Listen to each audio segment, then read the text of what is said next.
שלום, ברוכים הבאים לסרטון. היום יש לנו סרטון קטן, כיף כזה, שתי כרטיסי גירוד, סוס מנצח. בואו נראה אם אחד מהסוסים האלה באמת יהיה סוס מנצח.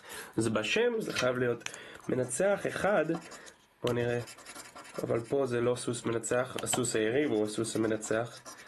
אז אולי באמת יש סוס מנצח, אבל זה לא הסוס שלנו וזה לא נותן לנו כסף.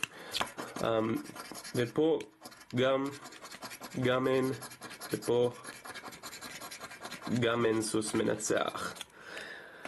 אוקיי, בואו נעבור לכרטיס הבא. יכול להיות שיהיה לנו סוס מנצח בכרטיס הזה.